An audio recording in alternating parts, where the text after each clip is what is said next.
अब हम पांचवी वाणी पर विचार करेंगे।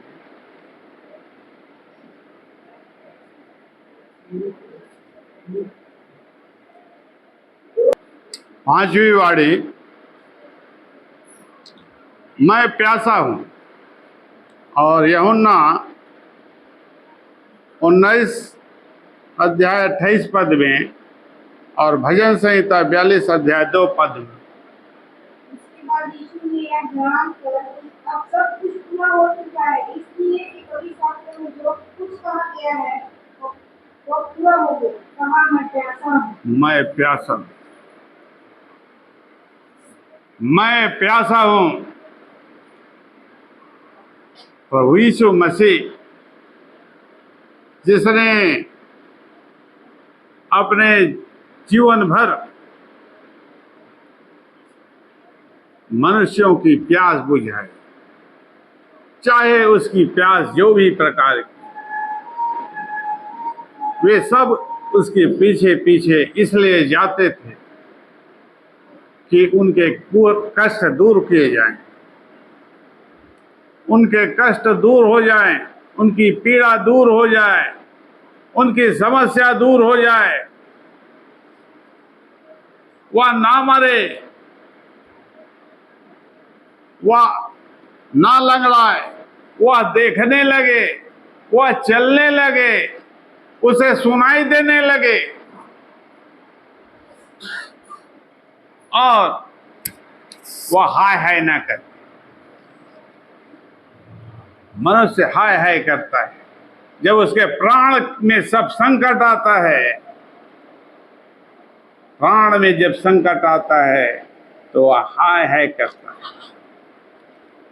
वह कहता है और तब उसे जीवन का महत्व मालूम पड़ता है। लेकिन जब तक उसके जीवन में ऐसी परिस्थिति नहीं आती तब उसे क्या लगता है, सब कुछ हरा ही हरा नजर आता, सब कुछ हरा ही हरा दिखाई देता है। जैसे कहा गया है कि सावन के अंधे को सब कुछ हरा ही हरा दिखाई देता है। सावन के अंधे को सब कुछ हरा ही हरा दिखाई देता है। वह सोचता है कि अब भी सावन है और अब भी हरियाली है, जबकि ग्रीष्म काल का समय आ गया, पतझड़ बीत गया, ग्रीष्म काल आ गया, सब कुछ सूख गया है। चारों तरफ लोग हाहाकार करने लगे हैं। वर्तमान में भी सब जगह पानी अधिकतर हिस्सों में घट जाती है या खत्म हो जाती है, सूख जाती है। लोग अपने प्यास बुझाने के लिए पानी की खोज करते हैं, जल की खोज करते हैं। लोग इस बात की व्यवस्था करना चाहते हैं कि किसी न किसी प्रकार से वह जल हमें मिल जाए और उस जल के द्वारा हमें जीवन तो मिल जाए, कम से कम हमारी प्यास बुझ जाए ताकि हम जीवित रहें। यदि प्यास नहीं बुझती है, यदि प्यास नहीं बुझती है तो इस ग्रीष्म काल में, सूखे में वह तो मर ही जाएगा।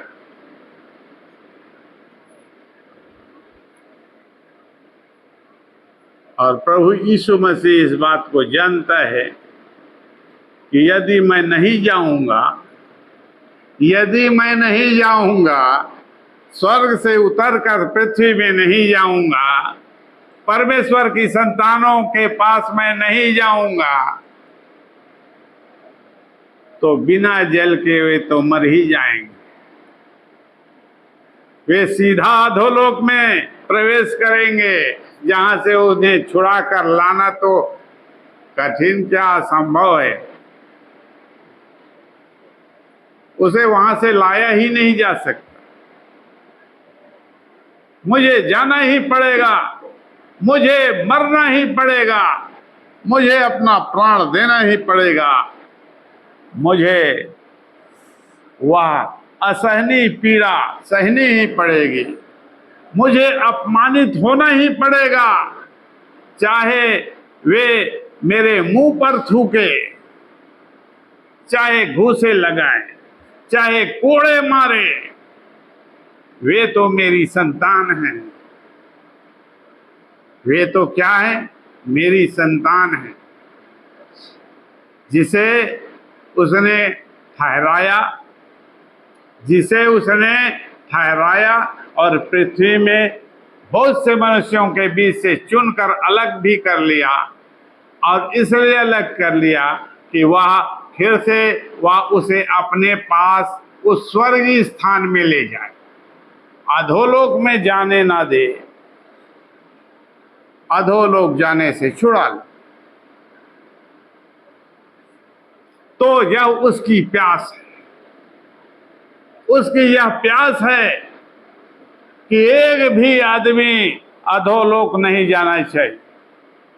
मेरी एक भी संतान को शैतान या विरोधी या अंधकार की शक्ति मुझसे नहीं छीन सकती है, और छीन कर वहां नहीं घोर अंधकार में नहीं ले जा सकती है, जिसे मैंने अंधकार में से बाहर निकाल लिया, मृत्यु के देश में से बाहर निकाल लिया। यह प्यास तो परमेश्वर की प्यास है,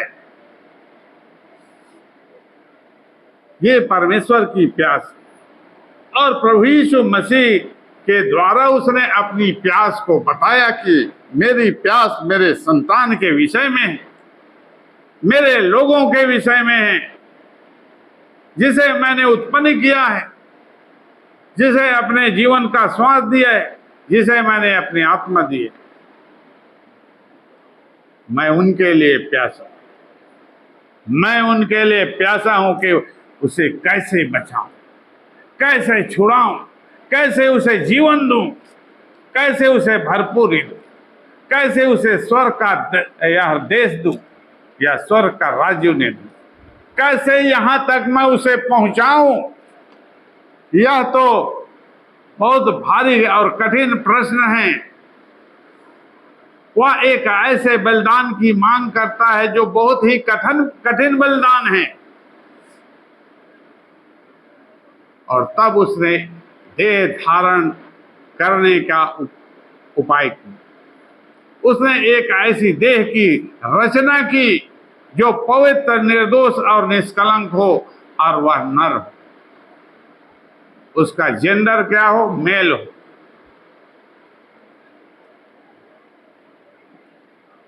और अपने इस बात को पुराने नियम में, व्यवस्था की पुस्तकों में परमेश्वर ने बता दिया, और उस नियम के अनुसार चलते चलते चलते वह प्रभु यीशु मसीह के आने तक इस उपाय को पूरा करने में लगा। तो वह क्या चाहता है? भजन संहिता 42 अध्याय 2 पद,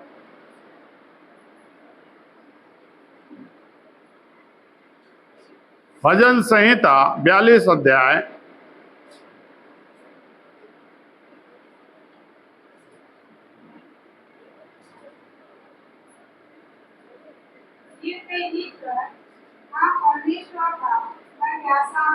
जीवते ईश्वर का मैं प्यासा हूं।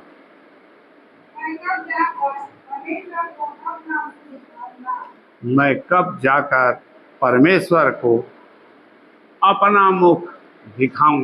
कि प्रभु यीशु मसीह है जो मनुष्य के रूप में जब इस संसार में आया,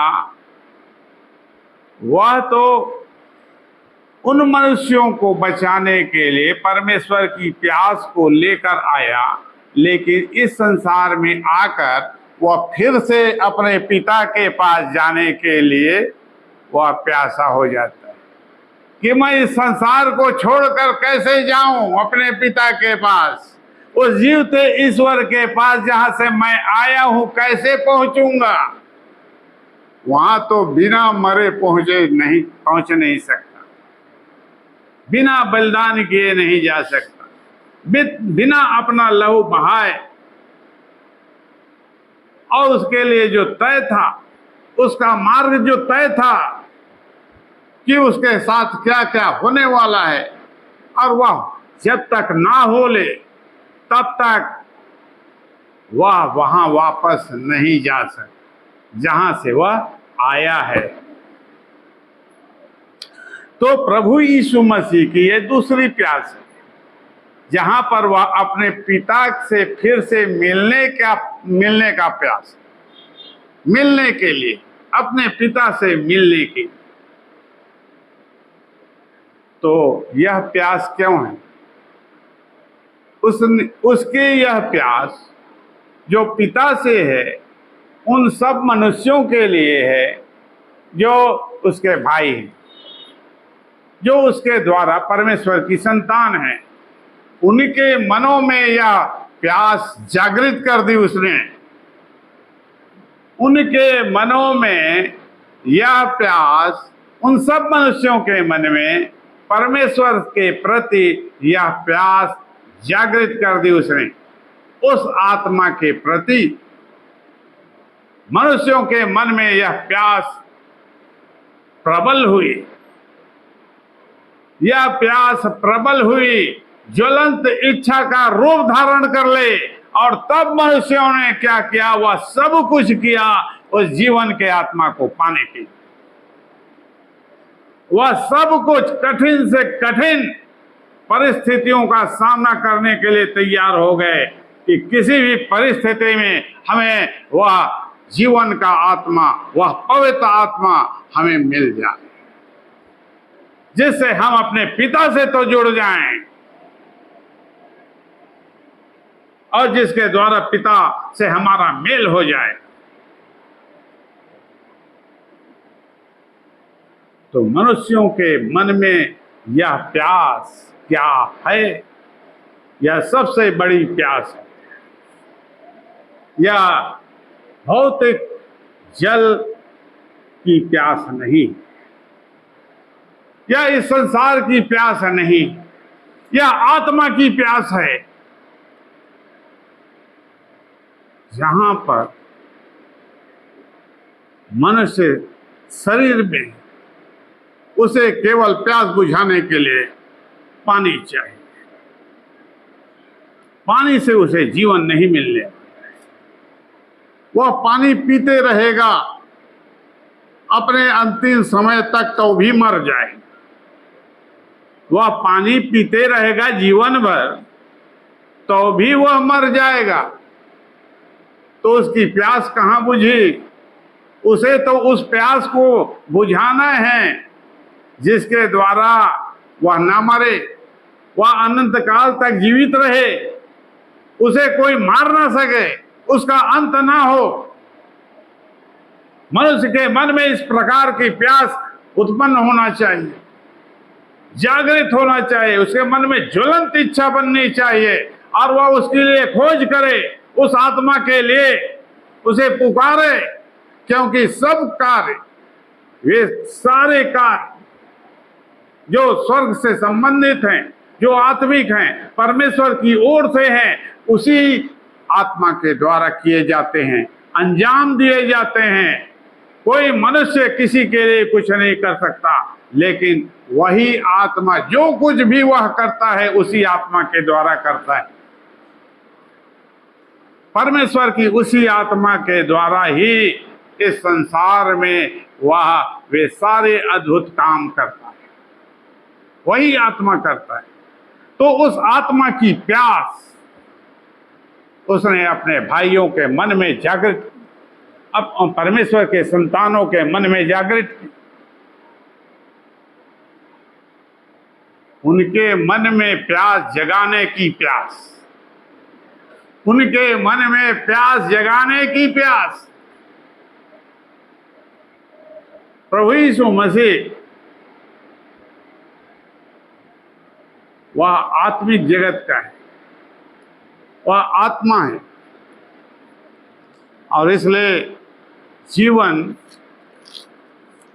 का वास्तविक जो जीवन का स्रोत है वह आत्मा में है। आत्मा में है, शरीर में जीवन नहीं है। शरीर में केवल प्राण है, वहां पर खून, प्राण मतलब खून, जब तक खून है तब तक वह जीवित है। जब तक खून दौड़ता है शरीर में तब तक वह चलता फिरता और खाता पीता और सब काम करता है।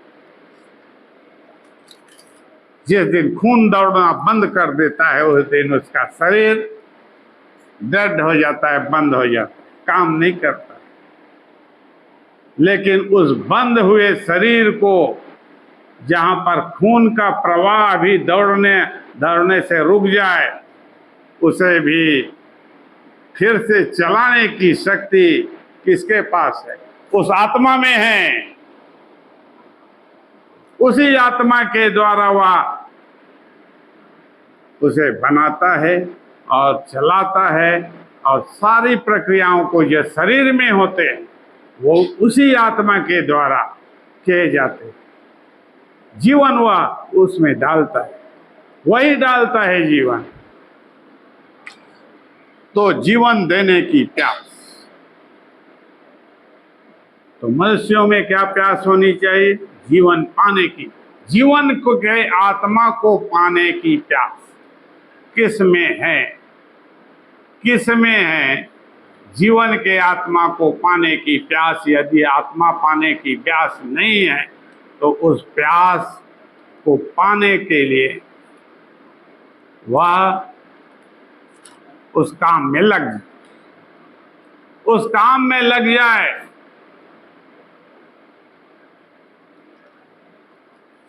और जब उसके पीछे पड़ जाएगा तभी उसे पा सकता है।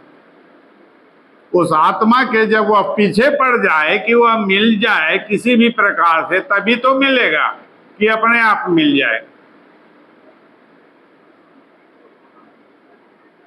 मनुष्य को यदि रोटी खाना है तो रोटी बनाना पड़ेगा, परिश्रम करना पड़ेगा, तभी तो रोटी बेलेगा, रोटी को सेकने का काम भी करेगा, और वे सारी प्रक्रिया को पूरा करेगा, तभी वह रोटी को खा सकता है। अपने आप रोटी बन के उसके मुंह में नहीं आ जाएगा, वह सीधा उसके मुंह में चला जाए, वह उसे चबाने लगे और खाने लगे। क्या अभी ऐसा होता है? तो मनुष्य को जरूरी ये है कि वह प्रयास करे, परिश्रम करे उस आत्मा के लिए जो उसे जीवन देता है और अनंत काल तक जीवन दे। ये है आत्मा की प्यास।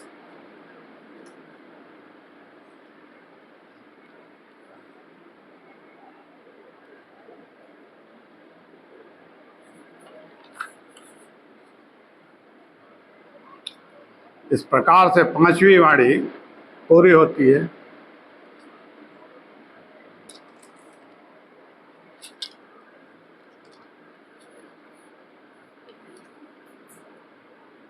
अब छठवीं वाणी पर विचार करेंगे।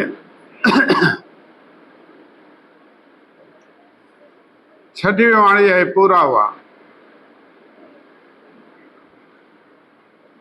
The complete.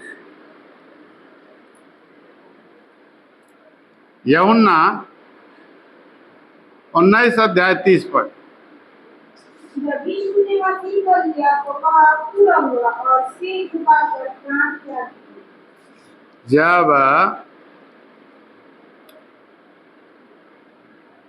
फिर से पढ़। जब यीशु ने वह सीख कर लिया तो कहा पूरा हुआ और सिर झुकाकर प्राण त्याग दिए। सिर झुकाकर प्राण त्याग दिया। उससे पहले सिर का उपयोग उसके साथ किया गया, और भजन संहिता में इंद्रियान का भी उपयोग किया गया। ये एक जहरीली जड़ी वस्तु है।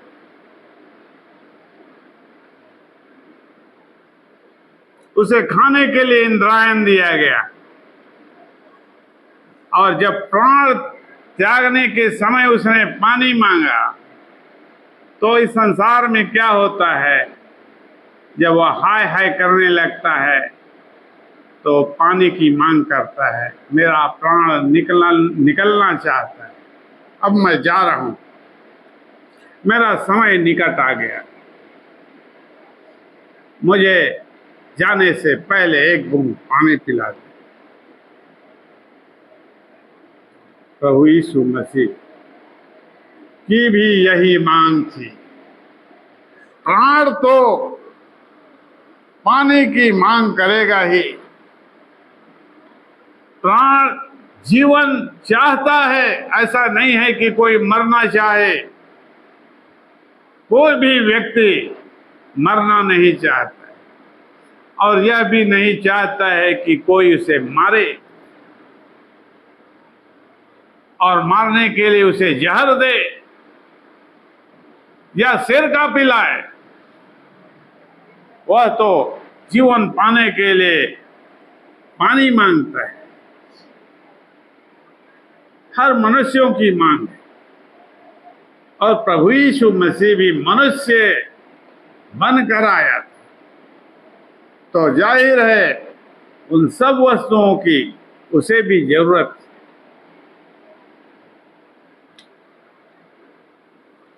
भजन संहिता 69 अध्याय 21 पद 21 और 22 पद। भजन संहिता 69 अध्याय 21 और 22 पद।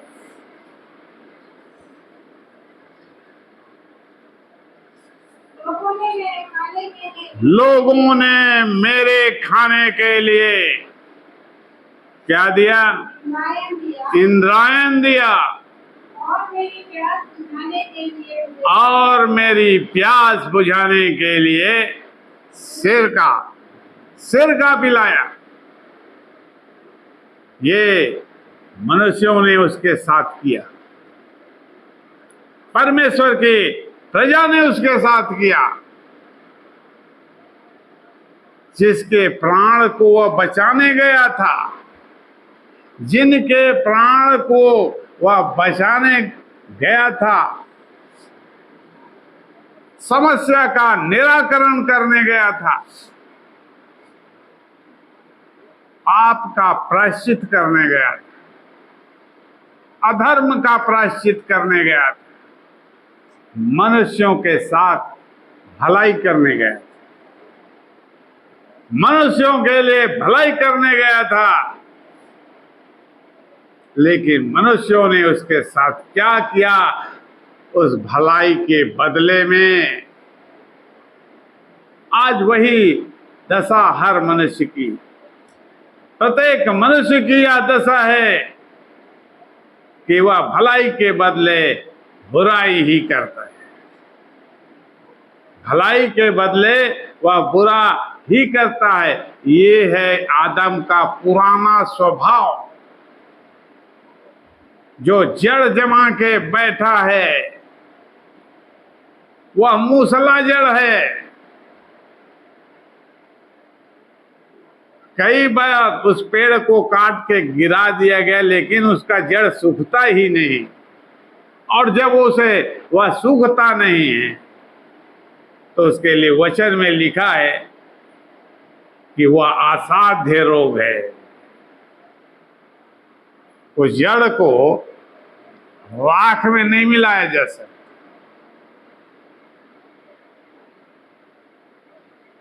वह ऐसा बुरा मन है जो मनुष्य के भीतर है।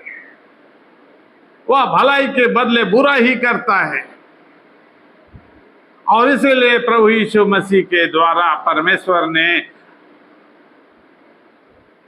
भलाई के बदले भलाई ही करना सिखाए, कि कैसे तुम भलाई के बदले भलाई कर सकते हो। उसे सीखना पड़ेगा, उसे करना पड़ेगा, और ऐसा बिना पवित्र आत्मा के तुम नहीं कर सकते। बिना पवित्र आत्मा की सहायता के तुम ऐसा नहीं कर सकते। यदि मुंह से बोलोगे कि हाँ मैं उसके लिए भला करूंगा, लेकिन जब समय आता है तब बुरा ही करता। जब समय आता है भला करने का, अंततः वह बुरा कर ही देता है। तो लोगों ने क्या किया, यीशु मसीह के साथ उसे खाने के लिए जहर दिया। इंद्रायण एक विष पदार्थ है, कड़वी वस्तु है, जहरीली वस्तु, उसे उसने खाने के लिए दिया। उसके बाद वह सिरका पिलाया, पानी मांगा, लेकिन सिरका उसके मुंह में सरकंडे से रुई के द्वारा टच कराए कि सिरके के द्वारा उसका खून का जो अब तक दौड़ रहा है उसके शरीर में, वो उसके हार्ट में जाकर ब्लॉक हो जाए, रुक जाए। ज्यादा वह तड़फे ना, लेकिन जल्दी उसका काम तमाम हो जाए। मनुष्य यह चाहता है कि अब बहुत समय हो गया, 3-4 घंटा बीत गया, कल से लगे हैं, लेकिन ये आदमी तो मरने का नाम नहीं ले रहा है। अब हम भी थक गए, अब हम भी थक गए हैं, कितना रात भर से नहीं सोए हैं, जाग रहे हैं इसके चक्कर में। लेकिन ये आदमी 3 बजे का नहीं मर रहा है। तो किसी न किसी प्रकार से वे उसे छुटकारा पाने के लिए सोच रहे, और जल्दी छुटकारा पाने के लिए उन्होंने सिर का उसे चुसा दिया कि हार्ट में वह खून ब्लॉक हो जाए, रुक जाए, जो खून दौड़ रहा है वह रुक जाए। तो ऐसा ही हुआ, वह झुककर तत्काल कुंभ को त्याग देता है। लूका 22 अध्याय 37 पर।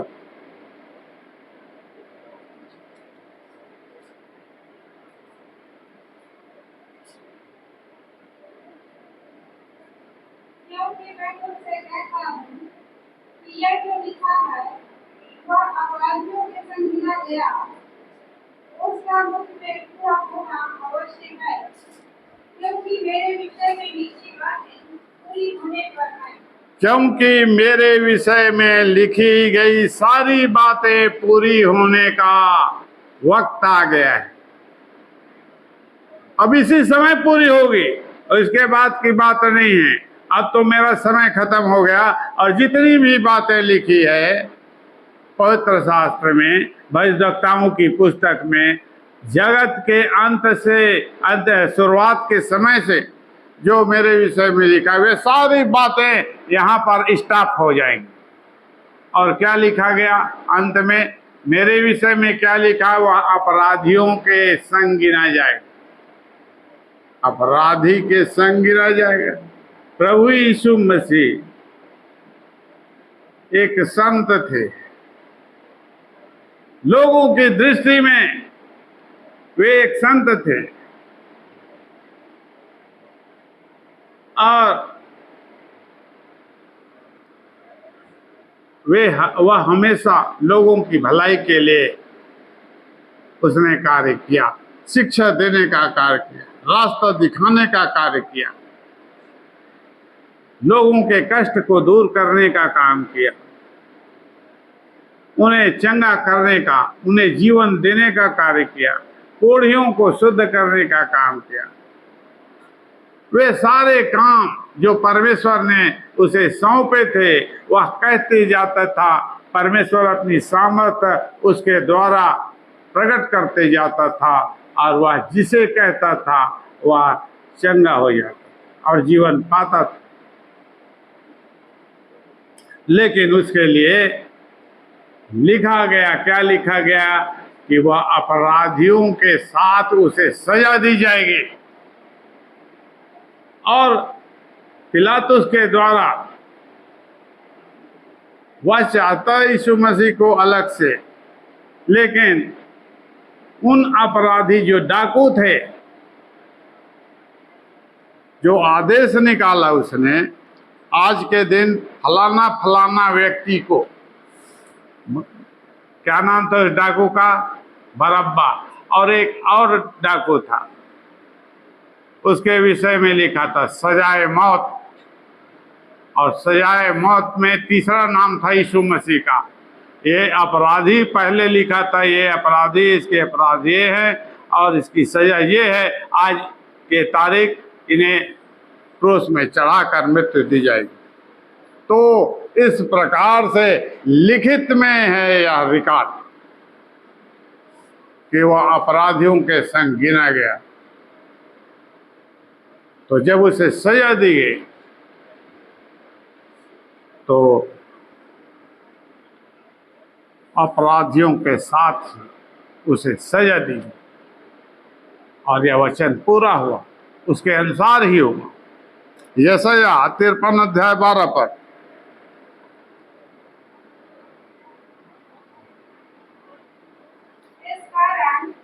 इस कारण मैं उसे महान लोगों के साथ भाग दूंगा और वह सामर्थियों के संग लूट बांट लेगा, और वह सामर्थियों के संग लूट बांट लेगा, क्योंकि उसने अपना प्राण मृत्यु के लिए उंडेल दिया। वह अपराधियों के संग गिना गया, वह अपराधियों के साथ गिना गया, तो भी उसने बहुतों के पाप का बोझ उठा लिया। तो भी उसने बहुतों के पाप के बोझ को उठा लिया। क्या? और अपराधियों के लिए विनती करता है। और अपराधियों के लिए विनती करता है। बहुतों के पाप के बोझ को उसने उठा लिया। पाप करता है उसे लोग क्या कहते हैं, कानून क्या कहता है, अपराधी कहता है, और उसे सजा देता है। लेकिन एक अपराधी जिसके विषय में लिखा गया, उन सब लोगों के अपराध को अपने ऊपर ले ले, उन लोगों के अपराध को अपने ऊपर ले ले, ताकि वे लोग छूट जाएं, उस सजा से छूट जाएं।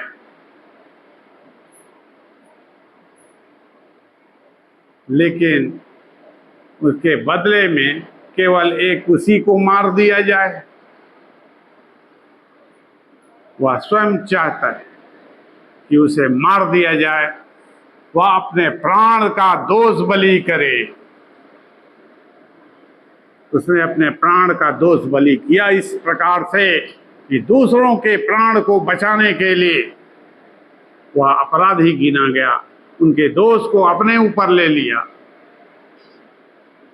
और उन्हें छुड़ा लिया। तो ये कानून स्वर्गीय कानून, जहां उनके प्राण को जेल में जाने से बचाने के लिए नहीं किया, उसने यह कार्य उन्हें जेल में जाने से बचाने के लिए नहीं किया, जहां आदमी 20 साल बाद छोड़ जाता है अधिकतम। ये है जेल, इस संसार का जेल, हवाला जिसे लोग कहते हैं। लेकिन अधोलोक, जो स्वर्ग के द्वारा जो सजा सुनाई जाती है, वहां का जेल है अधोलोक। और अधोलोक एक ऐसा जेल है कि वह कभी नहीं छूट सकता, वहां से कभी बाहर नहीं निकल सकता। उसे अधोलोक कहते हैं। यह सजा यदि सजा सुनाने वाले ने दे दी, उस न्याय ने यदि इस प्रकार की सजा लिख दी उसके लिए, तब तो हमेशा हमेशा के लिए वह गया। क्या कोई चाहता है ऐसी जगह में जाने के लिए? क्या वह ऐसी जगह जाना चाहता है जहां से वह कभी बाहर न निकल सके? यदि नहीं जाना चाहता है तो उपाय उसके सामने है। उपाय केवल प्रभु यीशु मसीह।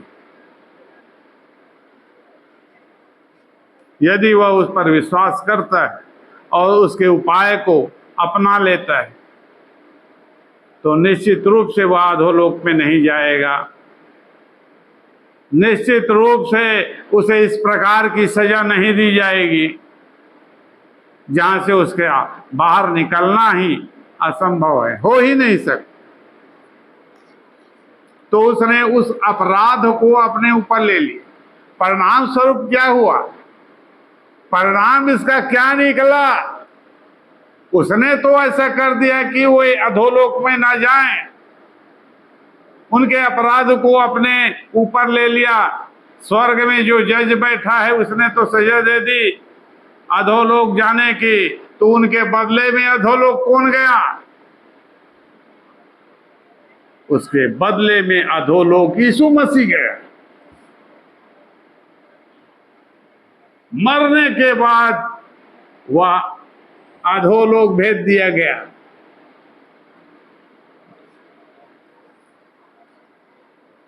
लेकिन उसके दोष सिद्ध न होने के कारण स्वर्गीय सत्ता में स्वर्गीय न्याय आसन के सामने उसका दोष सिद्ध नहीं हुआ।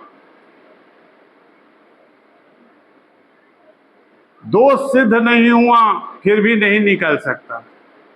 तो निकालने के लिए उसे कौन गया? वहां तो कोई जो जाता है वो अपने होके नहीं आ सकता। जब तक उसे कोई ना निकाले, और कोई नहीं निकाल सकता।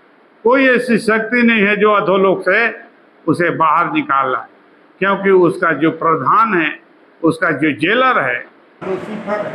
उसका नाम क्या है जानते हैं? वह किसी भी हालत में किसी को बाहर नहीं करने देता। यीशु मसीह को भी वह बाहर नहीं निकाल सकता, नहीं निकलने देता। तब किसने उसे बाहर निकाला? उस अनंत सामर्थ के स्रोत जिसे पवित्र आत्मा कहा जाता है, उसका महत्व इतना अधिक है कि यीशु मसीह को उसकी जरूरत पड़ी और पवित्र आत्मा ने ही उसे बाहर निकाला। तो जिसने उसे अधोलोक से बाहर निकाला, जिसने उसे जिलाया, यदि वह तुम में है तो वह तुम्हें भी जिलाए। यदि तुम में वह है पवित्र आत्मा तो तुम्हें भी जिलाए। तो पवित्र आत्मा का महत्व कितना अधिक एक मनुष्य के लिए, स्वर्गीय राज्य में जाने के लिए, मृत्यु से बाहर निकलने के लिए, इस संसार से बाहर निकलने के लिए और उस जीवन लोक में प्रवेश करने के लिए केवल एक ही माध्यम है, वह सत्य का आत्मा, जिसे पवित्र आत्मा कहा जाता है।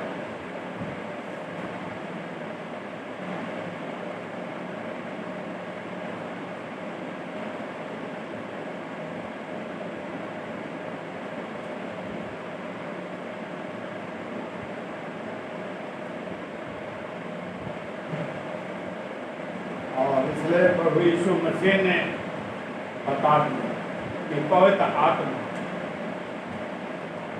एक आदमी के लिए बहुत जरूरी है, वह सत्य का आत्मा उसे बहुत जरूरी है। और इसलिए उसने मनुष्यों के पाप का निराकरण किया और उसने बता दिया। मत्ती 9 अध्याय 12 और 13 आखिरी वचन है इसका। मत्ती 9 अध्याय 12 और 13 पर